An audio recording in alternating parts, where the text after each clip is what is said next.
Kapag nakita po ninyo itong F670T mga ka-IT, ang una po niyong iisipin is ISP modem to, no? Galing PLDT or Converge. Pero, hindi. But, yes!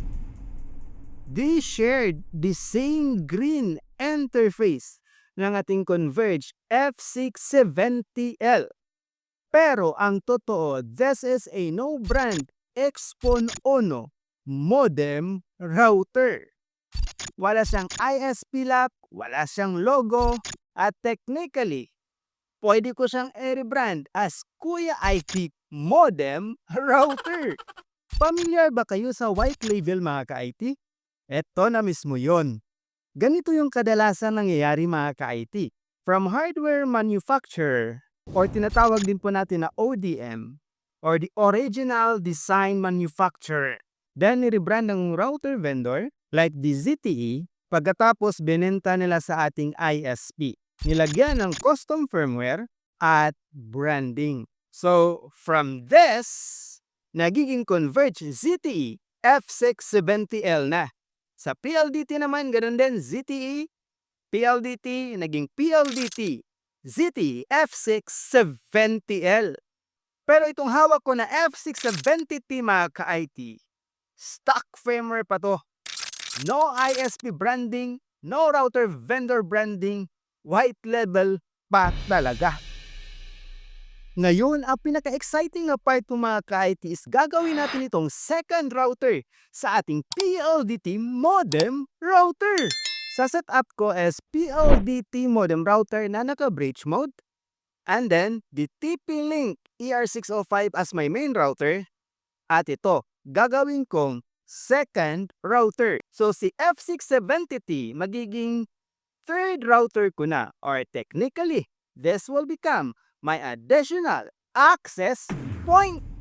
Pero, kung ikaw po ay isang ISP or small ISP sa inyong lugar at may sarili ka ng OLT or the optical line terminal, sobrang sulit nito bilang isang UNO or ONT sa small ISP negosyo mo. Sa halagang 600 pesos more or less, may PPPoE support din para sa mga clients mo. This one is one of your best option bilang isang small internet service provider.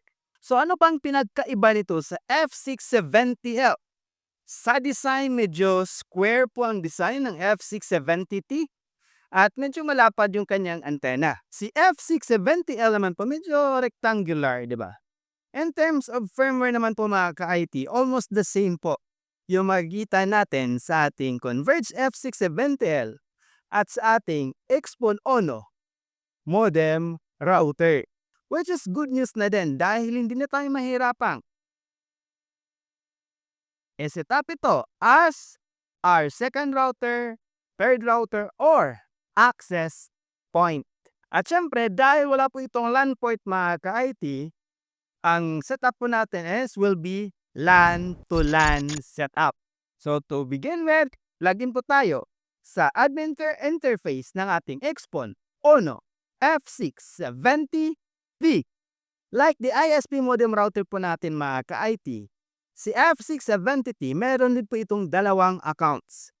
The user and username and password, which is na nandito po yung basic settings, and the admin and admin username and password, na kung saan ito po yung kailangan natin dahil nandito po ang advanced settings. So open na po tayo ng web browser. Then sa web address bar, type lang po natin 192.168.1.1. Now input the admin and admin username and password inside sa ating F670T admin interface. Navigate po tayo sa network. Dito sa LAN address setting.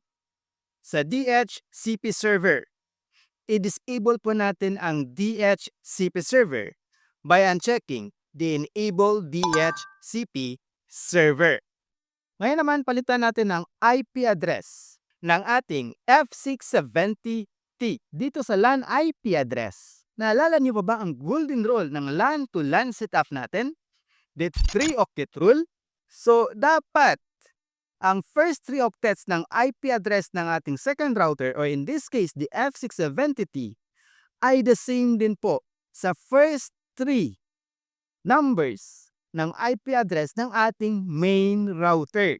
So, for example, ang IP address ng main router ko is 192.168.50.50. So, ano ang first 3 octet rule natin? So, dapat, ang ilagay natin is, sa IP address ng ating F670T is 192.168.50. The first 3 octets. Then, sa fourth octet na lang po, lagyan ko lang ng 250. Bakit 250? Pwede bang iba? Pwede. So, ang allowed na fourth octet sa IP address ng ating F670T is from 1 up to 49. And then from 51 to 254. Except lang po sa 192.168.50.50.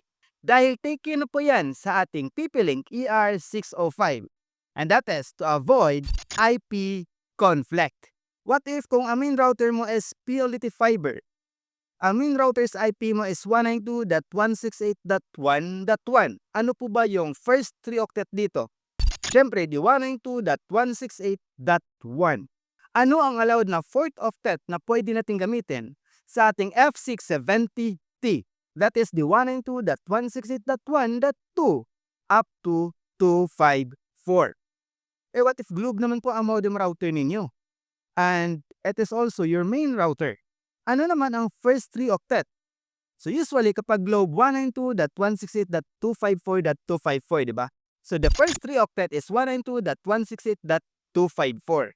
Ano naman po ang allowed na fourth octet dito na pwede natin gamitin sa ating F670T?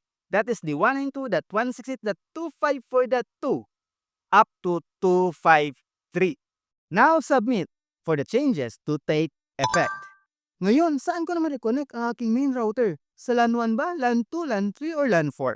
Ito yung kagandahan mga ka-IT sa white level na modem router. Nunid mo na ang i-enable ang mga LAN ports dahil by default, enabled na po ito. So, connect niyo lang po ang inyong main router. LAN 1, LAN 2, LAN 3, LAN 4, it doesn't matter. Dahil ang lahat ng ports na ito ay gagana. As long as tama lang po ang pag-configure ninyo ng inyong second router. Ngayon, ikabit na po natin ang ating main router.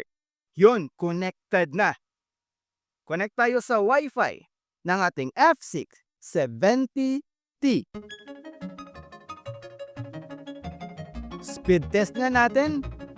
Yun, nakuha niya 270 Mbps. Kuhang-kuha niya ang combined speed ng aking tatlong ISPs via TP-Link ER605. Successful mga ka-IT ang pag-add natin ng ating F670T as second router sa ating PLDT Home Fiber connection. Mabagal ba ang converged modem router mo? Bridge mode mo na yan. Paano? Watch this.